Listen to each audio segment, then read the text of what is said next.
पिछले कई दिनों से देश में भाजपा की पूर्व प्रवक्ता नुपुर शर्मा का मुद्दा छाया हुआ है, जिन्होंने एक टीवी डिबेट में मोहम्मद पैगंबर के खिलाफ आपत्तिजनक टिप्पणी की थी। इस मामले में सुप्रीम कोर्ट ने नुपुर शर्मा को फटकार लगाई है। पैगंबर पर विवादित बयान देने के लिए नुपुर शर्मा को सुप्रीम कोर्ट ने कड़ी फटकार लगाई है। कोर्ट ने कहा कि देश भर में अशांति फैल गई है।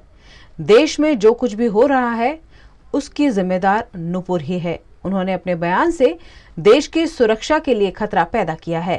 कोर्ट ने उन्हें टीवी पर आकर देश से माफी मांगने को कहा। दरअसल नुपुर शर्मा अपने खिलाफ अलग अलग जगह दर्ज मामलों को दिल्ली ट्रांसफर कराने की अर्जी लेकर सुप्रीम कोर्ट पहुंची थी। कोर्ट ने कहा, नुपुर ने बदजुबानी के साथ गैर जिम्मेदाराना बातें कही, बिना ये सोचे कि इसका अंजाम क्या होगा। जस्टिस सूर्यकांत और जस्टिस JB पारदीवाला की बेंच ने कहा कि नुपुर ने टेलीविजन पर धर्म विशेष के खिलाफ उकसाने वाली टिप्पणी की। माफी भी उन्होंने शर्त के साथ ही मांगी, वह भी तब जब लोगों का गुस्सा भड़क चुका था। यह उनकी जिद और घमंड दिखाता है। नुपुर के खिलाफ दिल्ली, कोलकाता, बिहार से लेकर पुणे तक कई मामले दर्ज हैं। उन्होंने सुप्रीम कोर्ट में याचिका लगाकर अलग अलग राज्यों में दर्ज सभी मामलों को दिल्ली ट्रांसफर करने की मांग की थी। कोर्ट की फटकार के बाद नुपुर शर्मा के वकील मनिंदर सिंह ने कहा कि वे अपने बयान पर माफी मांग चुकी हैं और उन्होंने इसे वापस भी ले लिया है। गुजरात के भावनगर में महाराजा विजय सिंह जी गोहिल के हाथों पारंपरिक रूप से रथ यात्रा की पहन विधि कर भगवान को शहर भ्रमण कराया गया।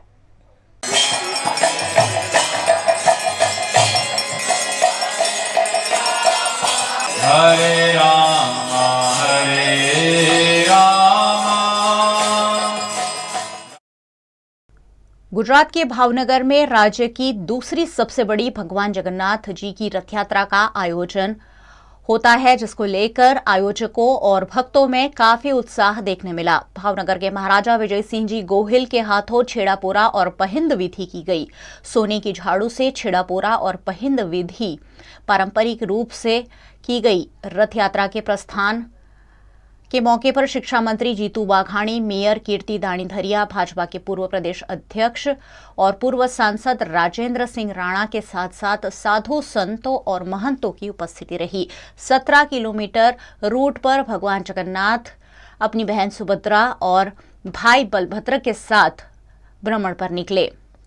इस रथ यात्रा में 100 जितने ट्रक समेत के वाहन भी जुड़े। साथ ही विभिन्न झांकियां और आकर्षक फ्लोट आकर्षण का केंद्र बने। भगवान जगन्नाथ जी की रथ यात्रा को लेकर भावनगर में त्रिस्तरीय सुरक्षा का बंदोबस्त भी देखने मिला। 4000 से ज्यादा पुलिस, होमगार्ड, SRP और BSF के जवान बंदोबस्त में जुटे। 2.5 किलोमीटर के संवेदनशील रूट में पुलिस द्वारा खास कानून व्यवस्था और सुरक्षा का इंतजाम किया गया। भावनगर में लाखों लोगों की उपस्थिति में भगवान जगन्नाथ की रथ यात्रा का आयोजन किया गया। पाटण में भारत की तीसरी सबसे विशाल 140वीं रथ यात्रा निकली, जिसका श्रद्धालुओं ने लाभ लिया। पाटण गुजरात का एक प्राचीन नगर है। यहाँ पर भारत की तीसरी सबसे बड़ी भगवान जगन्नाथ जी की रथ यात्रा निकलती है। आज प्रातः से ही यहाँ पर भगवान की 140वीं रथ यात्रा को लेकर धार्मिक कार्यक्रम शुरू हो चुके थे। आज दोपहर 2 बजे की महाआरती के बाद निज मंदिर से कथाकार लंकेश बापू के हाथों भगवान की यात्रा ने प्रस्थान किया। इस रथ यात्रा में 2 हाथी, 3 घोड़े, 7 ऊंट सहित तकरीबन 140 झांकियां शामिल हुई। रथ यात्रा के रूट में 150 के करीब स्थानों पर भगवान की आरती का कार्यक्रम रखा गया है। रथ यात्रा में 100 के करीब सेवा कैंप भक्तों की सेवा के लिए तैयार किए गए हैं। कानून और व्यवस्था के मद्देनजर 470 पुलिसकर्मी और SRP जवान इसमें शामिल हुए। इस रथ यात्रा में शिक्षा मंत्री कीर्ति सिंह वाघेला, सांसद भरत सिंह डाभी, हितू कनोडिया, विधायक किरीट पटेल समेत राजनेता और जिले के उच्च अधिकारी मौजूद थे। 140મી રથ યાત્રા ભારત દેશમાં ત્રીજા નંબરની પાટણની રથ યાત્રા છે અને આ સાલ અમારા પાટણની અંદર 140મી રથ યાત્રા 140મી ઝાંકી છે અને 140 ઝાંકીઓ સાથે 3 રથ છે, 5 બેન્ડ છે, 2 હાથી છે અને 4.5 કિલોમીટરની આ રથ યાત્રા છે. બપોરે 2 ને 15 મિનિટે રથ યાત્રાનું પ્રસ્થાન થયું છે અને રાતે 10:30 વાગે દીપ મંદિરે આ રથયાત્રા પૂર્ણ થશે। गुजरात के वडोदरा शहर में भगवान जगन्नाथ जी की 41वीं रथ यात्रा उत्साह और धूमधाम के साथ आयोजित की गई, जिसमें हजारों की संख्या में भक्त शामिल हुए। पिछले 2 सालों से कोरोना महामारी के चलते वडोदरा में मर्यादित रूप से रथ यात्रा का आयोजन किया जा रहा था, लेकिन इस बार पारंपरिक रूप से अपने रूट पर भगवान जगन्नाथ, बहन सुभद्रा और भाई बलभद्र को लेकर वडोदरा के लोगों को दर्शन देने के लिए निकले। इस मौके पर हजारों भाविक भक्त उनके दर्शन के लिए उमड़ पड़े। वडोदरा शहर के मेयर केयूर रोकड़िया, सांसद रंजनबेन भट्ट ने सोने की झाड़ू से भगवान जगन्नाथ के रथ के आगे पहिंद विधि करते हुए भगवान के रथ का प्रस्थान करवाया।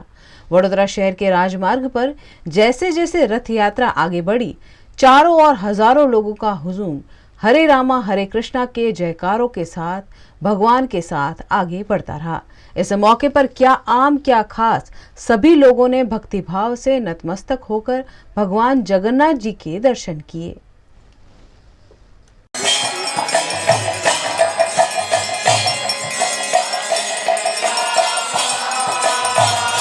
हरे रामा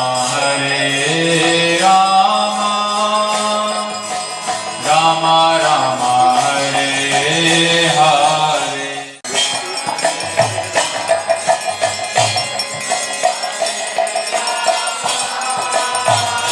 हरे रामा रामा रामा हरे हरे।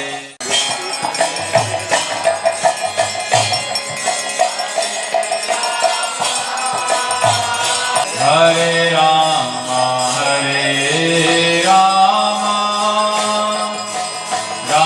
रामा हरे हरे। जगत के नाथ भगवान जगन्नाथ की रथ यात्रा वडोदरा शहर में ऐतिहासिक और परंपरागत हर साल निकलती है। पिछले 2 साल में कोरोना की वजह से वडोदरा की जनता को भगवान जगन्नाथ के आशीर्वाद का लाभ नहीं हुआ।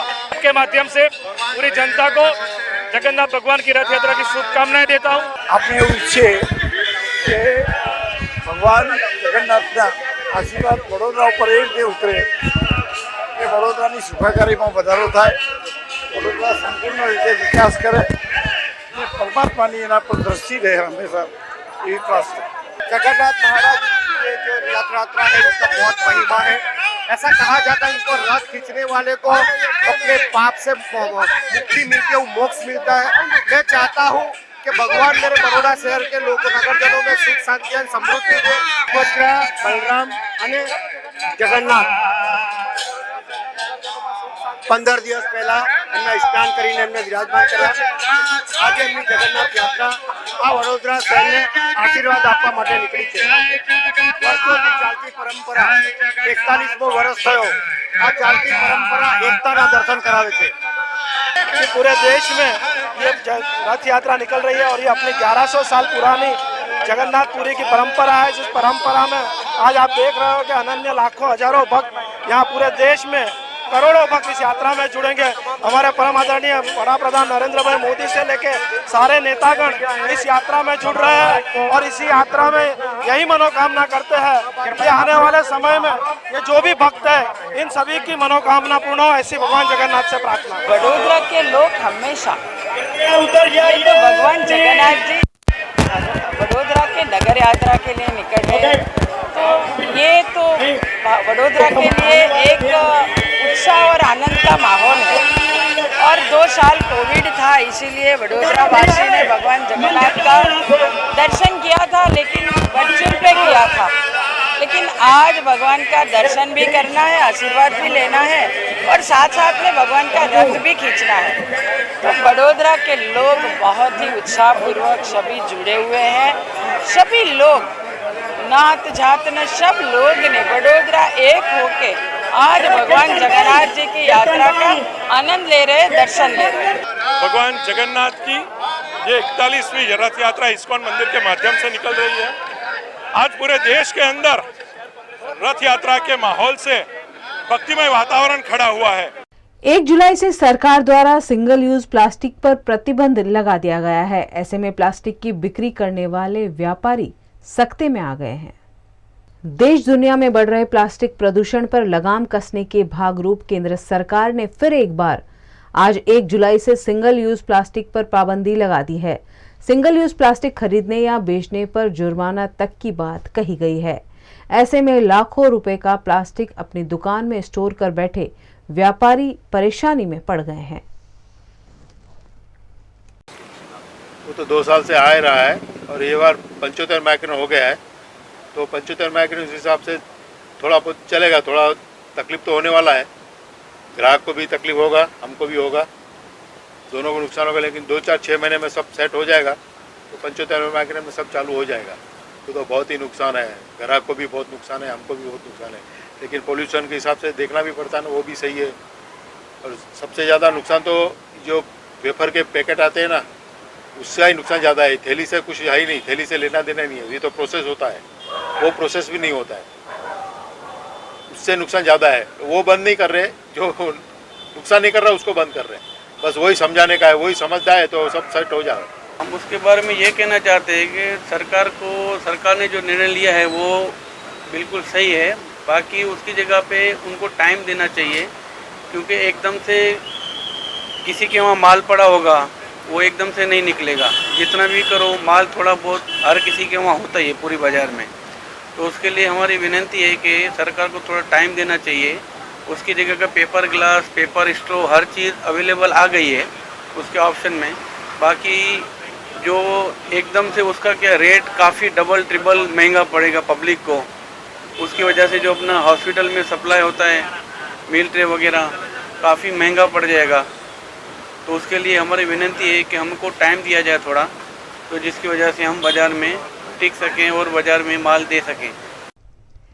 एक ऐसा अनोखा काफे गुजरात में खुला है जहां करेंसी की जगह प्लास्टिक लेकर चाय, कॉफी, नाश्ता दिया जाता है। जिस प्रकार प्लास्टिक के बेहिसाब उपयोग के कारण प्लास्टिक वेस्ट बढ़ रहा है, ऐसे में इसकी रोकथाम की सोच के साथ गुजरात के जूनागढ़ शहर में सखी मंडल की महिलाओं के साथ मिलकर तंत्र द्वारा प्लास्टिक मुक्त जूनागढ़ बनाने का उद्देश्य के साथ प्लास्टिक साइबर कैफे की शुरुआत की गई है, जिसमें प्लास्टिक रूपी नगद के सामने प्राकृतिक खेती से उत्पादित शुद्ध और सात्विक चाय नाश्ता लोगों को मिलेगा। यह एक यूनिक आकर्षक कैफे है जहां लोगों को प्रकृति के पास होने का एहसास होता है। यहां पर ऑर्गेनिक फूड ही परोसा जाएगा। इसके लिए मिट्टी के बर्तनों का उपयोग होगा। इस कैफे का प्रारंभ करने का उद्देश्य लोगों में प्रकृति के प्रति प्रेम जागृत करना और प्लास्टिक का उपयोग कम करने के लिए प्रेरणा देना और महिलाओं को आत्मनिर्भर करना है। इस कैफे का संचालन जूनागढ़ सखी मंडल द्वारा किया जाएगा। बांस की टोकरियों का उपयोग इसके इंटीरियर में किया गया है। इसका डिजाइन बहुत ही कम खर्चे में किया गया है। आज राज्यपाल देवव्रत आचार्य ने इस अनोखे कैफे का शुभारंभ किया। इस मौके पर महिला बाल विकास अधिकारी जिगर जसानी, सखी मंडल की सदस्याएं और स्थानीय नेता मौजूद थे। भारत के आदरणीय प्रधानमंत्री श्रीमान नरेंद्र मोदी जी ने सिंगल यूज प्लास्टिक पर प्रतिबंध लगाने का निर्णय लिया और कल 1 जुलाई से ये नियम पूरे देश में लागू होगा। उसी को ध्यान में रखते हुए जूनागढ़ के डीएम और जिला प्रशासन को मैं बधाई देता हूँ कि उन्होंने एक बहुत अच्छी पहल की है। यहाँ पर जो भी लोग सिंगल यूज प्लास्टिक इधर उधर डाल देते हैं, तो यहाँ एक प्राकृतिक कैफे खोला गया। जितने लोग आएंगे प्लास्टिक को ले करके, उसके बदले में उनको प्राकृतिक आहार दिया जाएगा। आप सबको ये भी जानकारी है कि पिछले कुछ सालों से प्रदेश सरकार के सहयोग से मैं किसानों में प्राकृतिक खेती का प्रचार कर रहा हूँ, जहर मुक्त कृषि का। तो यहाँ पर जो भी प्लास्टिक लेके लोग आएंगे, उसके बदले जहर मुक्त प्राकृतिक भोजन उनको प्राप्त होगा। और नगर के अन्य लोग भी यहाँ से प्राकृतिक आहार लेना चाहेंगे तो वो भी उन्हें उपलब्ध होगा। इससे प्राकृतिक खेती को भी बढ़ावा मिलेगा, पर्यावरण का संरक्षण का भी काम होगा और इससे हमारी जो महिलाएं हैं, जो समूह मंडल की महिलाएं, उनको भी एक रोज़गार का रास्ता बनेगा। तो ये पहल बहुत सराहनीय है। पूरे देश में इस पहल का सम्मान होगा, मुझे विश्वास है। और इस ढंग से हम पर्यावरण को स्वच्छ बनाकर माननीय प्रधानमंत्री जी के मिशन को सफल कर पाएंगे। धन्यवाद। આખી આ પરિકલ્પનાનું જે છે વિચાર માન્ય કલેક્ટર સાહેબ શ્રી રચિત રાજ સાહેબને આવેલો હતો। પછી 1.5 મહિના પહેલાં આખી પરિકલ્પનાની શરૂઆત થઈ કે ભાઈ આપણે આવું એક કાફે ખોલીએ કે જેમાં લોકોને સારું ભોજન મળે, લોકોની ખાનપાનની ટેવમાં સુધારો થાય, પ્રકૃતિનું રક્ષણ થાય અને લોકોને બહેનોને રોજગારી મળે। આ 4 કોન્સેપ્ટથી આખું આ કાફે ચાલુ કરવામાં આવ્યું છે। જૂનાગઢ જિલ્લામાં જે લોકોની પાસે પ્લાસ્ટિક હશે, દાખલા તરીકે સિંગલ યુઝ પ્લાસ્ટિકમાં પાણીની બોટલો છે, બધું પ્રકારનું હશે, એ જ્યારે પોતે 500 ગ્રામ કે 1 કિલો લઈને આવશે તો એના માટેનું અમે એક પ્રોત્સાહન રૂપે એમને શરબત, વરિયાળીનું શરબત જેવું આપીએ છીએ। એની સાથે સાથે નાસ્તાની ડીશ પણ રાખી છે। તો આ બધું જે છે 500 ગ્રામ ને કિલોગ્રામમાં અમે રાખ્યું છે। એની સાથે સાથે કોઈ એવા વ્યક્તિઓ છે કે જેમની પાસે પ્લાસ્ટિક નથી પણ પોતાને કંઈક પ્રાકૃતિક ને શુદ્ધ સાત્વિક ભોજન ખાવું છે, તો એમને જે છે શુદ્ધ સાત્વિક ભોજન માટે થઈને પણ અમે એમને પ્રોવાઈડ કરીએ છીએ। એના માટેનું આખું મેનુ ડેવલપ કર્યું છે। મેનુ દ્વારા અમે આપણા જે સામાન્ય જન લોકો સુધી એક સારી ખાનપાનની ટેવ સુધરે એ માટે થઈને આપણે જે છે આ વસ્તુ હાથ ધરી છે।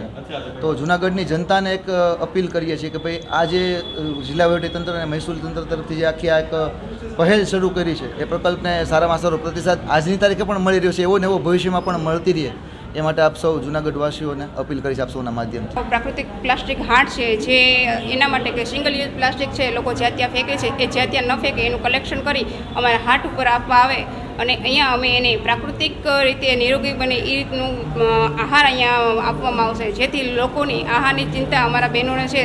તો તમે પણ લોકો એક અમને સાથ અને સપોર્ટ આપો કે આપણે બધા એક પ્લાસ્ટિક છે એ જ્યાં ત્યાં ન ફેંકે એનું કલેક્શન કરે અને અહીંયા આવો અને પ્રાકૃતિક ફૂડનો આનંદ માણો। આ કાફેથી જે અમે સખી મંડળના બહેનો જે આ સંચાલન કરશું અને આ જે ઇન્કમ આવશે એ અમારા સખી મંડળના બહેનો દ્વારા અમે બધા ડિવાઈડ કરશું અને આનાથી અમને જે આવક આવે એનાથી અમે બહેનો છે એ આત્મનિર્ભર બનશું અને એક અમારી એક અલગ જ ઓળખ થશે, જેના માટે અમે આ જૂનાગઢ વહીવટી તંત્રને ખૂબ ખૂબ આભારી છીએ।